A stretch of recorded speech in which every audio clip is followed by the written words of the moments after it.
vamos a arrancar hablando alto y fuerte, respirando hondo. Si este programa estuviera grabado, hay muchas cosas que no diríamos. Y no nos tendríamos que preparar, sacar los gamulanes, las bufandas, cebarnos el primer mate, sonarnos la nariz, porque venimos del frío de la calle.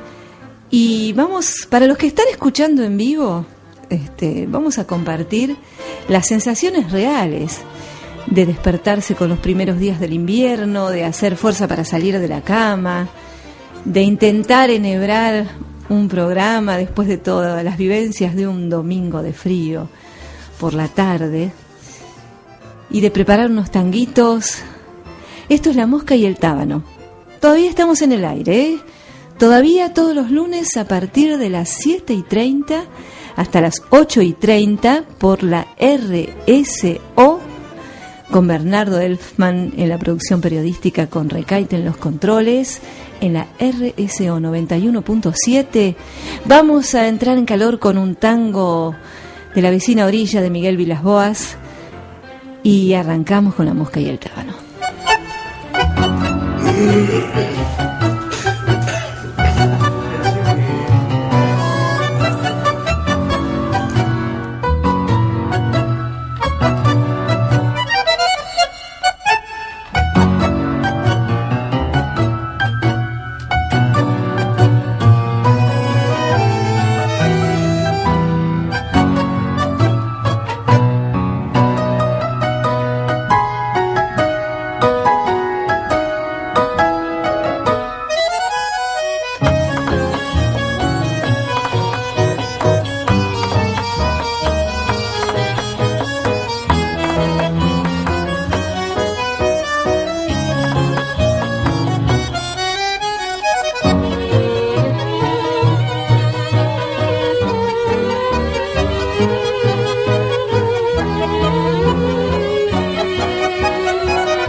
Buenos días en La Mosca y el Tábano. Otra mañana de lunes, otra semana que comienza. Ayer nos sobrecogían las escenas que veíamos de cómo terminó el fútbol ayer con el pase de River a la B, y la indignación de la gente, los comentarios, las dificultades que todos encuentran, cada uno en el sector en el que vive, en el que se preocupa, este entramado de corrupción y de inoperancia que alcanza a todos los sectores del país. Eso por una parte. Y por la otra, este privilegio de vivir todavía en una ciudad a escala humana, donde caminamos por la noche, por la madrugada, y el riesgo son los perros que te salen a ladrar y que despiertan a los vecinos. Una ciudad donde todavía hay pájaros, pese a que nos rodea la soja, pese a que nos rodea la incompetencia política, también como en todo el país. Sin embargo, allí están los pájaros, están los animales, el canto de los gallos. Gracias a Dios que tenemos todavía el canto de los gallos que nos despierta. Y tenemos esas salamandras con la leña local, la leña que cortamos, que nos preserva del frío, y tenemos las preocupaciones de este invierno, entre las cuales están también preparar las almacigueras, adecuar los gallineros para la próxima temporada que se acerca, que es la de la producción. Los almácigos ya tienen que estar cubiertos, ya están saliendo, mis almácigos ya están brotando intensamente. Y los árboles del verano que hay que proteger están protegidos. Hasta ahora no ha habido heladas fuertes, están protegidos. Otros están adentro. Conviene tenerlos adentro en el invierno hasta que se vayan haciendo mayores. Ayer me trajeron un mango, vamos a ver si logramos que sobreviva. Y fuimos a ver en la casa de un amigo, el Mariano Acosta, una estufa rusa que se ha hecho, enorme, un metro y medio de alto, enorme, con ladrillos refractarios. Se la hizo él mismo, como me decía, como un mecano, bajó los planos de internet. Impresionante lo que calienta, toda la casa se calienta con un tronco que le mete a la mañana. Y hasta la noche sigue trabajando. Y ahora le añadió a la estufa rusa, que es una estufa que aprovecha toda la energía. Le añadió un tanque de agua y además le calienta el agua para el baño. Así que va a ser un baño pegado a la pared. ¡Qué maravilla! ¿Qué es una estufa rusa? Ya que la mosca no me lo pregunta. ¿Qué es una estufa rusa, Jorge? Porque yo tengo un montón de anécdotas también, hablando de leña y otras hierbas. Digamos que una estufa cualquiera, una salamandra, es una estufa que aprovecha apenas el 20% de la energía calórica que produce. Y todo lo demás se disipa en el ambiente. Una parte se aprovecha en el caño de hierro, que a su vez queda radiando calor. Pero el resto se disipa. En cambio, en la estufa rusa, el ingenio del hombre ha hecho que el calor y el humo den vueltas como de ese, van y vienen dentro de la estufa. Entonces el calor se aprovecha en un 80%. Y lo que se disipa es el 20%.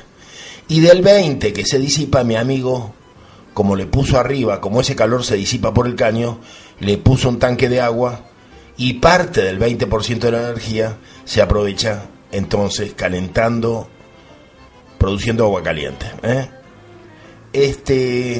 Así que es algo sensacional. Por supuesto es una inversión importante.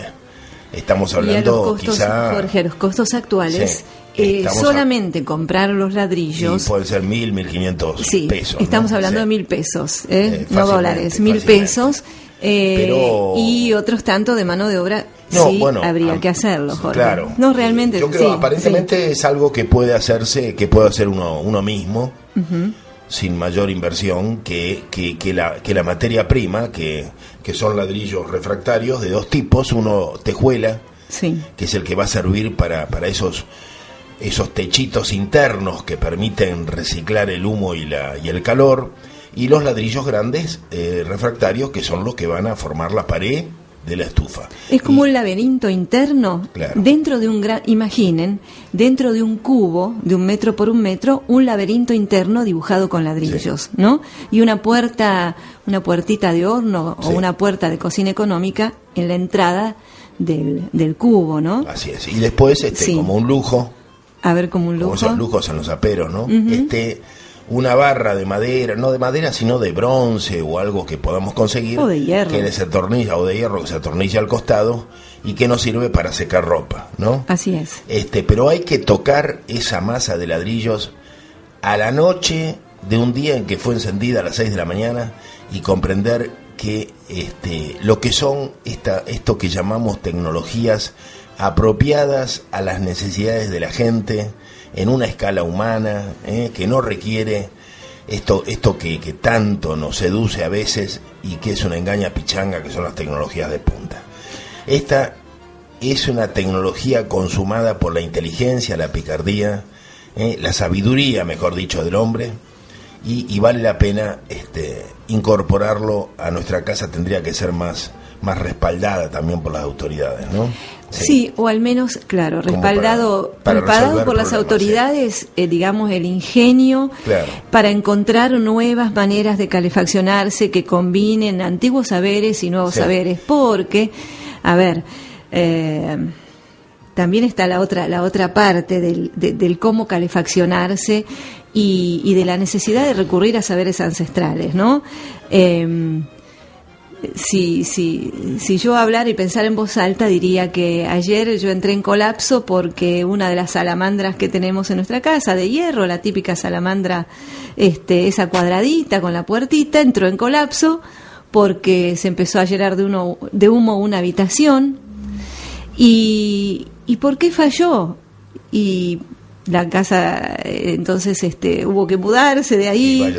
Vaya a saber por qué. Entonces, reconozco que también son cosas que hay que tomarle la mano, hay que saber poner los leños. ¿No? Así es la vida del humano, siempre tiene un margen de y cada invierno uno se empieza a preguntar, ¿no? Seguramente. No dejo, mira, vamos a entroncar esto que estamos hablando con este libro del patrimonio rural, y yo rápidamente, como empezaste por el tema de las estufas, empecé a buscar la forma de calentarse que tenían en estas viejas estancias, en las chacras y en los ranchos, y encontré un puntito que dice los combustibles, así que después durante el tema voy a ver de qué se trata, porque dentro de este libro yo voy guardando recortes, y entonces empiezo a mirar los recortes que guardé y veo un calefón solar y veo un split de calor, que es un cuadrado que se pega a la pared con 2 tornillos, pero es energía eléctrica. Y te digo que entro en un tema así dilemático, de preguntarme qué nos traerán los nuevos tiempos si podemos combinar antiguo y nuevo. ¿Qué es esta ensalada? ¿A dónde iremos? ¿No? Porque por un lado nos dicen que, claro, las cosas eléctricas no tienen ningún problema de humo, no tienen monóxido, pero entonces estamos hablando de las cuentas de electricidad, que los paneles solares, que las paredes pintadas de negro son fantásticas para transmitir el calor, pero lo que tenemos son recortes de poda. Entonces tenemos que aprender a manejar esto de los humos y las leñas. Realmente el tema de un lunes muy frío de invierno, ¿a qué tenemos acceso? ¿Qué podemos hacer? Las estufas rusas, las estufas patagónicas, el querosén, el gas, la garrafa, qué dilema, ¿no? Qué tiempos antiguos, tiempos modernos. Vamos a un tanguito y sigamos con esto en La Mosca y el Pavo.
hasta los tangos con el frío corren rápido. Y me sorprenden. Dame Bernardo el papelito. Seguimos con la orquesta maravillosa de Miguel Vías Boas. El anterior era Rayuela, ¿no? Rayuela. Aquí está, de Julio De Caro, un tango. Bien vendría saltar a la rayuela, 10 rayuelas que uno se salta y entra en calor. Porque después, hablando de formas de combustión, te digo, está la forma de combustión humana, atracción humana. ¿Qué hacemos? Y a moverse, y a abrigarse. El siguiente tango era Milonga, vieja milonga, de Panchito de Aranaz. Milongas para entrar en calor. Estaba viendo el tema de los combustibles, el tema de los combustibles en la página 269 de este libro maravilloso, que son patrimonios del medio rural. ¿Me lo buscás, Jorge, por favor? Mientras buscamos la página 269, yo me quedé nadando en este tiempo de confusión, de cambio, de alquimia entre lo viejo y lo nuevo. Porque dentro del libro, mientras miro cómo se calentaba la gente de campo en el siglo XIX, ¿me lo vas a leer, Jorge? Dice, uno de los requerimientos fundamentales para el asentamiento del hombre en un territorio es la posibilidad de disponer de energía. Lo que estamos diciendo, ¿no? Justamente, de eso estábamos hablando. Los disponían de abundantes proteínas para su alimentación, pero no las consumían crudas, tenían que cocerlas. Enseguida encienden en la playa una fogata y con palos se hace cada uno un asador, en que ensartan 3 o 4 pedazos de carne, que aunque está humeando todavía, para ellos está bastante tierna. Enseguida clavan los asadores en tierra, alrededor del fuego, inclinados hacia la llama, y ellos se sientan en rueda sobre el suelo. Está hablando del siglo XVIII. Uh-huh. Dice, si recordamos la oferta del ecosistema pampeano a tal aspecto, comprenderemos que los escasos montones de espinillos, talas y otros árboles y arbustos se agotaron rápidamente al ser talados con ese fin. De ahí viene la palabra talar. Claro. De los talas de la pampa argentina. Y sobre todo de los bordes de los ríos, ¿no? Todavía hay talares en la zona de Punta Indio. La actividad de las vaquerías no justificó durante largo tiempo los asentamientos de poblaciones estables. Por lo tanto, forestar para disponer de leña no fue motivo de gran preocupación, ya que la recuperación del trabajo invertido en plantas se daría luego de algunos años y quizá se estaría muy lejos en el momento de recoger este problema, ¿no? De que no todos piensan en las generaciones que vendrán. Avanzado el siglo XVIII, una especie no autóctona, sino originaria del sur europeo y del norte de África, se había convertido en invasor de la llanura, el cardo, que encontró las condiciones climáticas y edafológicas, o sea, de suelo, favorables para su desarrollo. El cardo, cuyo nombre es Cinara cardunculus. Bueno, según los viajeros y científicos de la época, predominaban 3 tipos de cardo cuyas alturas oscilaban entre los 2 y 3 metros. 2 y 3 metros. Sí, increíble. Dicen que ocultaba a un jinete. Uh-huh. Así como las cortaderas, ¿no? Sí, se ocultaban los jinetes detrás de los cardos. Mirá cómo ha cambiado el suelo, ¿no? Y lo que era la exuberancia y la riqueza de esa la tierra riqueza, inculta. La capacidad nutricional de esa tierra. Uh-huh. Decían que cuando llegaron los españoles, también, ¿no? A las costas del Río de la Plata, las cortaderas eran más altas que un hombre. Cuando se marchitaban las grandes hojas arrocetadas del cardo, los altos tallos suministraban uno de los principales combustibles en reemplazo de la leña. En febrero estaban secos y eran cosechados y empleados para alimentar todo tipo de horno, desde los de panadería hasta los que cocían ladrillos, tejas y otros elementos de barro. A falta de otro combustible, la bosta de los caballos, el estiércol de los lanares y vacunos, la grasa animal y los huesos eran las alternativas disponibles en un establecimiento rural. ¿Podés repetirlo? ¿Cuáles eran los combustibles entonces? La bosta de los caballos, sí. El estiércol de los lanares y vacunos, la grasa animal y los huesos, que arden también. Sí, claro. Los huesos cuya quema no produce humo. ¿Ves? No, si hubieras quemado huellas no habría tenido problema. Estaríamos en este problema, sinceramente. Eran usados en las travesías para no dar la propia posición a los indios. Ah, fíjate vos. Una hoguera de huesos. Sí, sí. La única leña que crece cerca de Buenos Aires y que sirve para alimentar el fuego es la de duraznos. Abunda este árbol en aquella época, formando bosques bajos en todos los alrededores de la ciudad, llegando a una distancia de 5 a 6 millas. Pasando estos montes, hasta donde la mirada se pierde, se extiende la llanura. Se podan los árboles generalmente cada 3 años. La cantidad de fruta que producen es tan abundante que a menudo sobrepasa el consumo. Esto es de leyendas o de la época, ¿no? Claro, comentarios de época. Sí. A medida que se fueron consolidando asentamientos permanentes, ya no se desestimó la plantación de montes para leña. Se eligieron especies de rápido crecimiento y pronta renovación luego de la poda. Documentan esta situación en los inventarios de la Pastoril de Cañuelas, que registran casi 21.000 paraísos, más de 17.000 durazneros y 2.400 acacias que se destinaban en su mayoría al corte para la provisión de postes y de leña. Antes de la aparición de los fósforos y su difusión desde mediados del siglo XIX, la forma usual para encender el fuego era con el yesquero. A ver. De cuando en cuando encendía el cigarro sacando fuego con pedernal y acero en la yesca guardada en una punta de cuerno pulido, adornado de plata con una cadena de oro del que colgaba la tapa o más bien el apagador cuando se usaba el yesquero. Mirá vos. Jorge, vos sabés que no, me quedé prendada de todo lo que estás leyendo.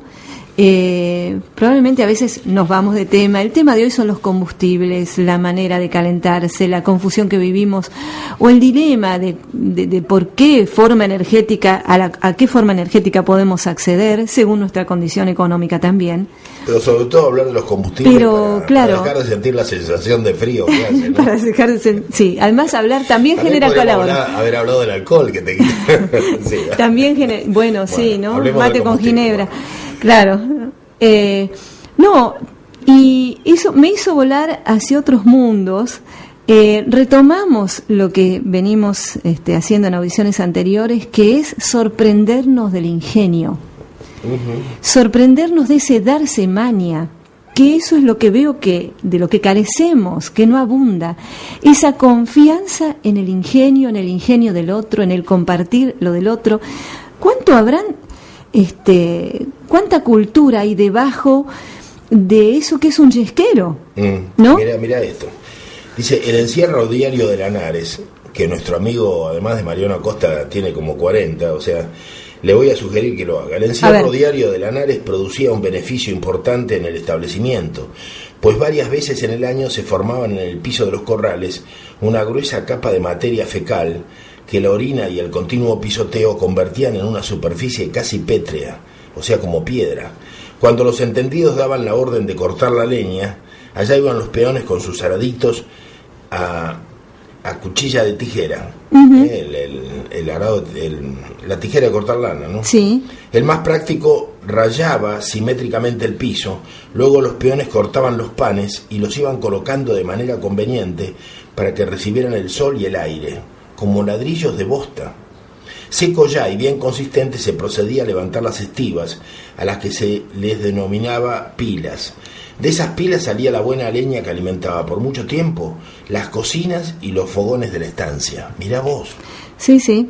O sea, unos ladrillos hechos con la bosta de oveja, ¿no? Y en las antípodas, claro, y vos fíjate que lo que es el ingenio humano y la necesidad humana, hay algo que nos hermana, el frío, el calor, el hambre. En la India, aún hoy en las aldeas, así como andan las vacas, porque son sagradas, no se comen, andan por la calle, pero la bosta de vaca es una materia prima fundamental, primero de calefacción y comida.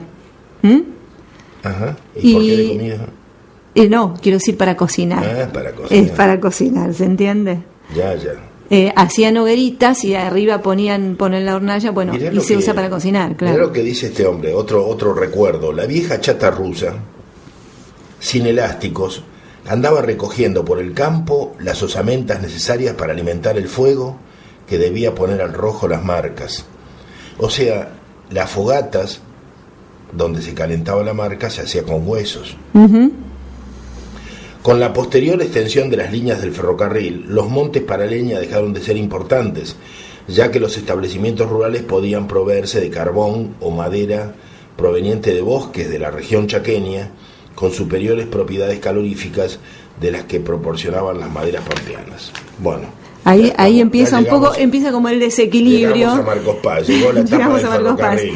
Claro, pero empieza 1871. Empezamos a alterar de alguna manera la cadena biológica, ¿no? Y bueno, porque ya no nos proveemos de lo local, sino claro, que está llegando, empieza a llegar la leña de donde, del Chaco norteño. Carbón, leña, y claro, tiene otras propiedades más caloríficas. Y el dilema es el mismo, ¿no? Porque, la comodidad también es una lucha interna entre la comodidad de trabajar un poquito menos y de ganar mayor rendimiento. Yo creo que siempre estamos apuntando y hemos dicho alguna vez esto de los pueblos sustentables, ¿no? Los pueblos en transición. Nosotros hace algunos años, pongámosle 20 años, yo me acuerdo un poco más de 20 años cuando llegamos a Marcos Paz, había una señora que recorría la plaza gritando, ¿te acuerdas? Sí. Gritando y rezando, y nos advertía del apocalipsis, ¿no? Hablar del apocalipsis, de la catástrofe que viene, hace 20 años era cosa de locos, ¿no? Era cosa de pirados. Y hoy comentábamos esto días pasados con algunos científicos en casa. Hoy no importa de qué disciplina venga el científico, todos prevén graves crisis en el horizonte de la humanidad, ¿no? Los climatólogos, los oceanógrafos, los responsables sociales hasta de la sociología, los sismólogos, los biólogos, sí. Porque no sabemos cuáles van a ser las consecuencias de la ingesta de transgénicos y su impacto sobre la biodiversidad, los edafólogos, los que estudian los suelos. El suelo argentino se está perdiendo de una manera acelerada, terrible. El precio que vamos a pagar por esta bonanza de la soja va a ser terrible, al menos para las próximas generaciones, ¿no? Para estos chicos que ya están aquí correteando por Marcos Paz y que se van a encontrar con que no tienen suelo. Esto es lo que le vamos a dejar, un país sin suelo. Y por delante tenemos el cambio climático, la pérdida de los océanos, tenemos la contaminación radioactiva que nos llega de Fukushima, que en 2 años va a estar dispersa por todo el planeta. La compañía, el gobierno japonés se sigue haciendo el boludo. Realmente la corporación que maneja, la corporación privada que maneja las centrales nucleares en Japón. O parece que se hiciera, Jorge, realmente en realidad lo que quieren es, con su silencio, es tratar de hacer pasar inadvertido un problema gigantesco, ¿no? Como el mago que te hace pasar un elefante, ¿no? Poniendo una sábana adelante. Sí, pero es que yo digo, decía eso porque en el día de ayer llegaron noticias internacionales de que se sabía que había gravísimos ocultamientos de errores, de torpezas y de falta de previsión por parte de las empresas privadas que son las responsables de la energía nuclear en Japón y de parte del Estado japonés que no controló. O sea, ya está saliendo a luz, ¿viste? Es como aquí, como lo de las madres de Plaza de Mayo, Joclender. Tarde o temprano todo va emergiendo. Es muy difícil hoy con la capacidad informática de la población poder encubrir estas cosas, ¿no? Sí, entonces, esto es a nivel planetario. Pero bueno, me estoy yendo de ¿a dónde apuntaba? A que el tema de las catástrofes, que hace 20 años era un tema casi bíblico, hoy es un tema que tenemos que encarar desde la política, desde la sociología, desde la ecología y desde los laboratorios científicos, porque hay diferentes catástrofes previsibles, o sea, ya no posibles, sino probables, que es otra cosa. Probables. Es probables, o sea que hay una gran probabilidad de que puedan ocurrir en diferentes campos de la vida humana. Por eso nosotros siempre reiteramos esto de que seguir construyendo barrios, que no le permitan a las familias una sustentabilidad fácil, que no le den un espacio para proveerse de ciertos recursos mínimos, de una población que esté aislada de fuentes de energía, de medios de comunicación, de bosques frutales que les provean comida, de mercados cercanos. Esto es cada vez más irresponsable y criminal en función de las advertencias que el tiempo, el clima y los elementos científicos que surgen de la investigación nos van demostrando que tenemos que ser capaces de, cada vez que tomamos una decisión política, ser capaces de estar abiertos a diferentes alternativas de riesgo y ser capaces de preverla y ser capaces de innovar en el sentido de ir ayudando a crear situaciones que permitan a la gente resistir, enfrentar diferentes situaciones de riesgo. Así es. No temerle, qué redundancia, no temerle a la palabra riesgo, ingenio, experiencia, incluso ensayo y error.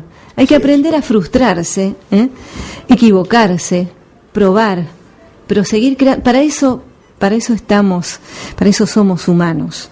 Para probar, para equivocarnos, para autodesafiarnos, para compartir lo que logramos, para enriquecernos con lo que el otro puede aportar. ¿Sabés que me parece que este programa tiene hoy su signo de autenticidad, en que estamos saliendo en vivo y suscitado por una necesidad visceral, compartida, colectiva, que es que se vino el frío de golpe y que nos tenemos que sacar el frío y que tenemos que pensar y reflexionar juntos de cuántas maneras posibles nos podemos sacar el frío. Y no hemos dicho el número de teléfono, por si alguien... 477-1524, y vamos a un tanguito.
Apuntemos al resorte de cada uno. Apuntemos al resorte. ¿Saben cómo hablamos mientras escuchamos el tango?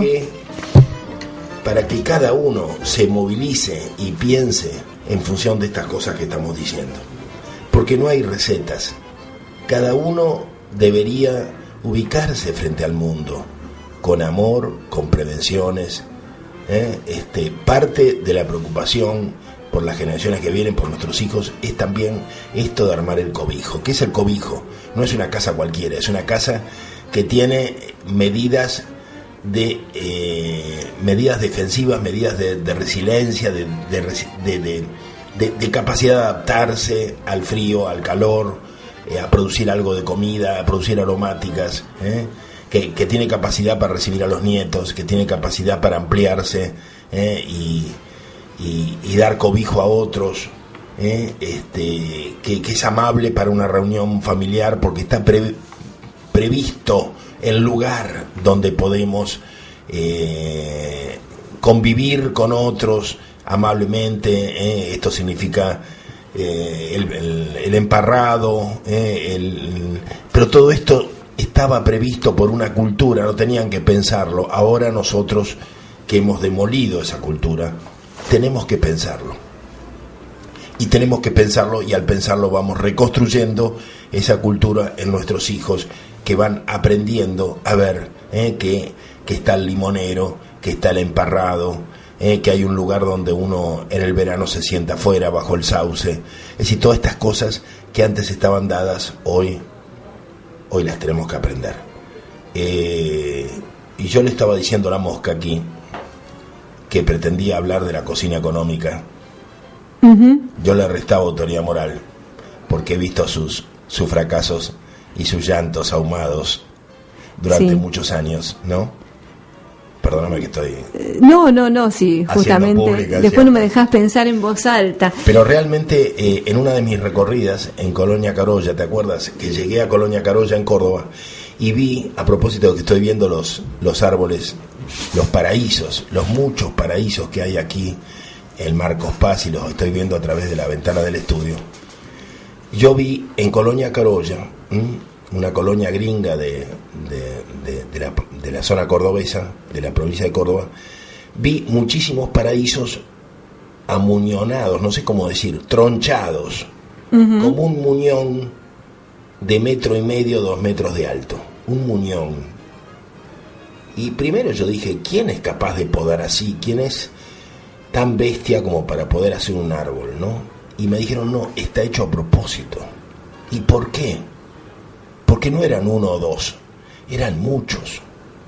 Entonces me dijeron, están hechos a propósito, porque de ese muñón salen centenares de ramas finas, que nosotros las cortamos, las dejamos secar, y es justo el grosor de la leña que necesitamos para la cocina económica. Uh-huh. Lamentablemente vos habías estado 15 años tratando de encenderla con otras leñas. Pero bueno, nunca es tarde, ¿no? Dejaste a tu adversario sin palabras, con las alas aplastadas contra el piso, sin nada que poder decir. Bueno, pero aportemos esto para el conocimiento de otros. Uh-huh. Yo no he visto ningún paraíso aquí tronchado de esa manera. O sea, quizá porque en otras épocas se dieron otras prácticas. Es probable, ¿no? No lo sabemos. Algunos tendrían que llamarnos por teléfono para comentarnos esto, cómo encendían la cocina económica, que era una tarea de todos los días. Te das cuenta que la masa de combustible que necesitaban cientos de cocinas económicas era muchísimo. Por eso es que había tantos árboles allí en esa colonia, adaptados para producir ramas. Estas ramas, claro, las cortaban y producían fardos, enormes pilas de ramas que se secaban y luego las cortaban en pedacitos de a 15 a 20 centímetros, sí, claro. ¿Comprendes? Sí. Era ideal, y ahí me di cuenta lo que es la inteligencia y la adaptación del hombre al medio, ¿no? Uh-huh. Sí, la mosca absorta, pasmada, con las alas contra el piso. No, claro, sí. En tu libro no dice nada de esto. No, estaba pensando que antes de la cocina económica, incluso la casa donde vivimos tenía un fogón. O sea que antes de la cocina económica había fogones hechos con ladrillos. Claro, había una especie de mesada de ladrillos con una pequeña red de fierritos, claro, uno al lado de otro, y una salida hacia afuera. Pero el fogón se construye después de la llegada del ferrocarril.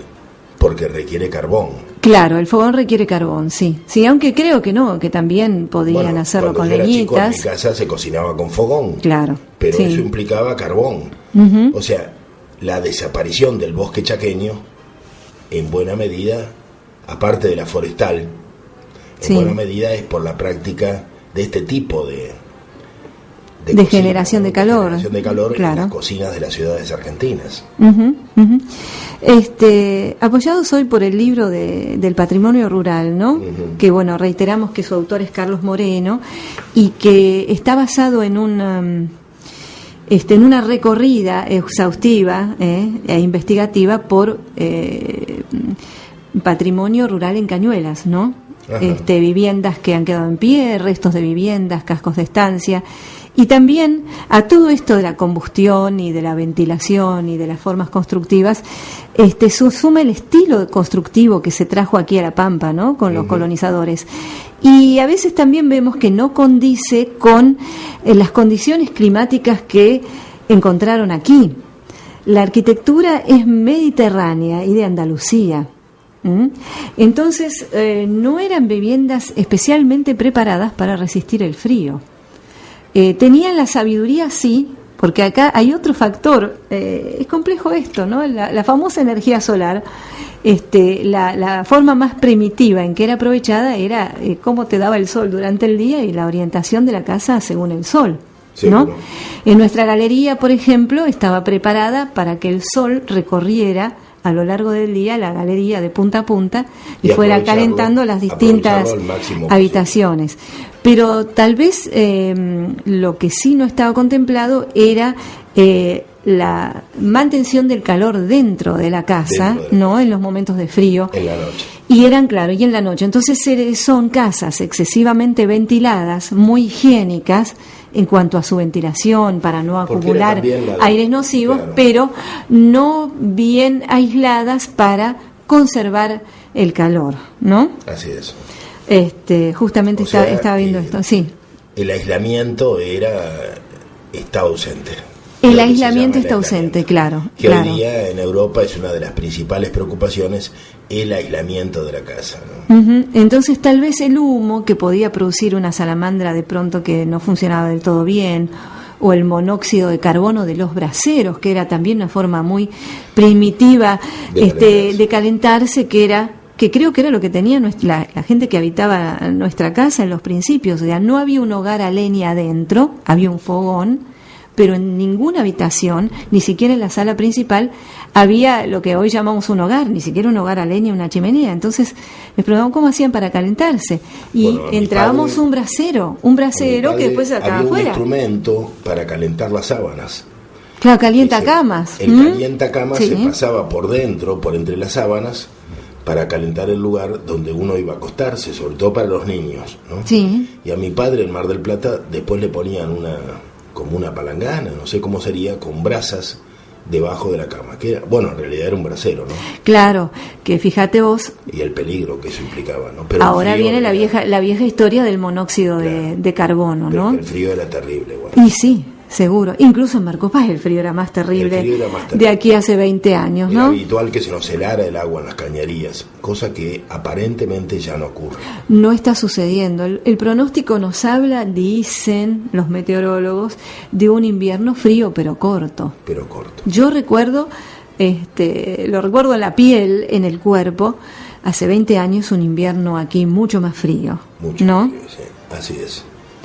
Bien. Bueno. El ingenio puesto a prueba. El cambio climático nos llega también en la confusión de la naturaleza a nuestro alrededor, ¿no? Estos calores y fríos sucesivos que las plantas tienen evidentemente dificultad en enfrentar, ¿no? Cuando florecen más de una vez en el año, lo mismo la vida de los insectos. Hay mucho menos polinizadores que hace unos años. Evidentemente que las fumigaciones alrededor de Marcos Paz están produciendo desaparición de polinizadores, no solamente alrededor de Marcos Paz, ¿no? Nos llegaban noticias ayer de cómo se sigue fumigando la vía del ferrocarril oeste, y es algo terrible. Realmente nos están matando en vida y las declaraciones de los diferentes políticos y consejos deliberantes realmente no tienen evidentemente el menor efecto sobre las empresas que fumigan. Realmente esto es parte del circo que vivimos a diario. Los políticos dicen una cosa y la realidad es otra, ¿no? Ahora, ¿qué pasa? ¿Hay una ley a mitad de camino que no se termina de aplicar en cuanto a la prohibición del glifosato en las vías? Ay, Dios, ¿qué decirte, Wanda? Hace pila de años que hay leyes que impedirían que la soja llegue a la primera calle del pueblo. Nunca se pusieron en práctica, nunca. Hay ordenanzas que impiden o tendrían que impedir que el Roundup se siga echando impunemente en las vías del ferrocarril. Y uno ve a diario que lo siguen haciendo. En este país la ley no se cumple, la ley está hecha para evadirla, ¿no? Y lo que rige es el poder. Yo veía el relator de las Naciones Unidas para la agricultura, llegó a decir que dedicar un país a producir biocombustibles, dedicar la agricultura de un país a producir biocombustibles, es un crimen de lesa humanidad. Y lo están haciendo. Y en la Argentina la agricultura se dedica a producir biodiesel para los autos de Europa. Y que yo sepa, no son los militares genocidas, sino que son los herederos de la juventud maravillosa que luchó contra los militares genocidas. Y están produciendo otro crimen de lesa humanidad, se lo hemos dicho, se lo hemos escrito en privado a la Presidente hace ya muchos años, y no hay caso, ¿no? Parece que no lo ven así. Pero realmente dedicar la agricultura en un país donde hay muchísimos niños desnutridos, donde 1 de cada 3 niños está desnutrido, dedicar la agricultura a producir combustible para los autos de Europa es un crimen de lesa humanidad. Y en algún momento habrá tribunales y habrá voluntad política del pueblo argentino de mirar para atrás sobre el desastre que nos haya dejado este modelo productivo y tomar algún tipo de responsabilidad con el pasado, si es que alguna vez nos dedicamos a asumir las responsabilidades del pasado, y a juzgar las cosas que se hicieron, ¿no? Que ahí tenemos todavía, estamos viendo ahí discutiendo cómo Marcos Martini, como un incinerador que impunemente nos ha contaminado la vida durante tantos años, todavía se sigue regateando cómo hacer para que se vaya, y la misma gente que lo trajo, a ocultas de la opinión pública, siguen caminando por las calles de Marcos Paz y tienen el caradurismo de presentarse a las elecciones y pretender tener una vida pública, cuando han tenido una connivencia pública con estas empresas relacionadas con los residuos tóxicos, ¿no? Residuos tóxicos que nosotros no producimos, o que no deberíamos producir. Recordemos cómo fue esto. El incinerador tenía que ver con un propósito, que era que las empresas del grupo Macri pudieran deshacerse de la pintura de las empresas, de las fábricas de automotores. En vez de cambiar la tecnología y pasar a una pintura no contaminante, era más fácil tener una empresa que les resolviera el tema quemándole la basura. Así fue, ese era el negocio, ¿no? Era la época del famoso cartero, Yabrán, y Yabrán tenía acceso a las primeras oficinas de la Casa Rosada del gobierno de la Argentina, y algunos líderes políticos de Marcos Paz también. Y como había un problema entonces que había que resolverle a Macri y a Yabrán, bueno, se puso a disposición no solamente el territorio de Marcos Paz, sino la salud de sus habitantes, la seguridad y el futuro de sus habitantes se jugaron allí, en una oficina cualquiera, a espaldas nuestras, y todavía venimos arrastrando este problema que ahora tenemos la esperanza que en el marco de la cuenca Matanza, Riachuelo se pueda solucionar, pero se viene a solucionar de una manera ¿cómo te diría? Que me avergüenza porque es una manera de regateo, donde aparentemente la empresa se va a dar un tiempo prudencial para ir modificando sus tecnologías.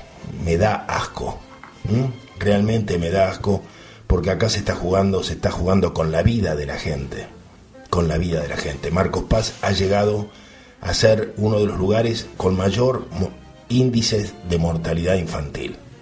Y en aquel entonces, un intendente, de cuya memoria no quiero acordarme, dijo que en realidad los índices de mortalidad infantil eran muy altos porque teníamos mucha descendencia, porque había mucha natalidad, con lo cual se hizo evidente que no entendía ni siquiera el español, ¿no? De qué estábamos hablando. Bueno, son días. Ayer vuelvo con el tema de River. Nos conmovió la violencia que produjo en la gente ese descenso de un equipo de primera, que se va a segunda. Lo que sabíamos por numerosas informaciones era que desde la Presidencia de la República se trató desesperadamente de evitar que eso ocurriera por el mal humor que iba a provocar en la población. Realmente el descenso de River opacó algunas medidas y sacó de la primera plana algunas medidas o algunas informaciones muy importantes que habrían conmovido a la gente. Una es que le encontraron un cuarto avión a Joclender, es decir, a la Fundación Madres de Plaza de Mayo, Sueños Compartidos. Otra es que la Fundación Sueños Compartidos, o sea, Joclender, porque seguramente este nombre de Joclender tendría un campo aquí en Marcos Paz. O sea, Marcos Paz está implicado en todo este enorme negociado de las Madres de Plaza de Mayo y de Joclender, porque aquí tuvieron un local también, y aquí tuvieron gestores públicos, que sería importante, vuelvo a decirlo, que nos den alguna explicación de lo que está pasando, porque evidentemente que en esos 4 aviones jet, cuyos viajes han sido hoy, por las tecnologías que se manejan, conocidos, la Triple Frontera y Santa Cruz de la Sierra fueron intensamente trajinadas, y esto implica situaciones que tienen poco que ver con los derechos humanos y quizá mucho con el narcotráfico, ¿no?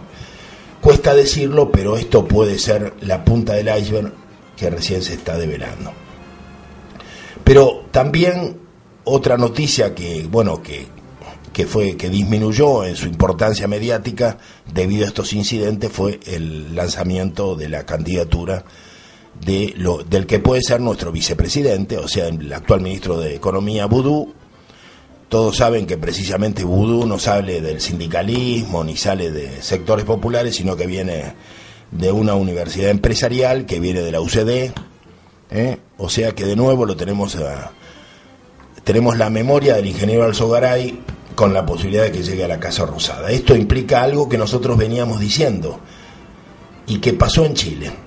En Chile los socialistas moderados montaron o terminaron de montar, institucionalizaron el modelo productivo que venía del pinochetismo. Mucha empresa, mucho salmón enjaulado, muchos capitales que invierten, un Chile empresarial, exportador, por supuesto con mucha pobreza, hambre, enfermedades, muchas centrales nucleares caídas, endicamientos, por supuesto destrucción de la naturaleza, pero un Chile pujante, exportador, llevado adelante por la izquierda. Llega un momento en que este Chile exportador no necesita a la izquierda. ¿Para qué la quieren a la izquierda? ¿Para qué quieren los discursos de la izquierda? Pusieron a Piñera, ya está, ya tienen su gente. Bueno, en la Argentina a los kirchneristas les está pasando lo mismo. Han puesto en marcha un proceso productivo que ya está eligiendo su propia gente. O sea, los Kunkel, los antiguos guerrilleros, los Horacio González, los Foster, pusieron en marcha un proceso productivo que ahora ya no los necesita. Ahora vienen los vudú, ahora viene la derecha dentro del kirchnerismo. Entonces toda esta gente marxista-leninista que pintaba los paredes en Marcos Paz y en tantos otros lugares y que hablaba tanto de la clase obrera del socialismo mientras repartía subsidios, ahora está acercándose el momento en que están de más. Ahora vienen los vudú, viene la gente de la Cámpora, todos con sueldos de 80.000 pesos mensuales, todos niñitos de la Universidad de San Andrés. Es otra la dirigencia política que viene. Muchos apostaban a que venía el colombiano, pero no.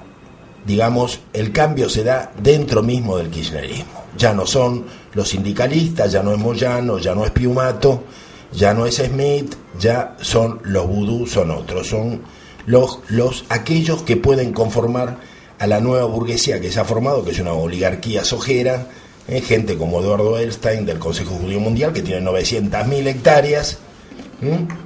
No es la mesa de enlace. La mesa de enlace es un juguete para niños de 4 años. Esto es muy serio. Son sectores enormemente poderosos que requieren una dirigencia con la que puedan hablar, con la que se puedan entender. Y es lo que está ocurriendo. Bueno, estamos llegando a la hora, nos faltan 2 minutos. Todas estas cosas que estamos comentando al final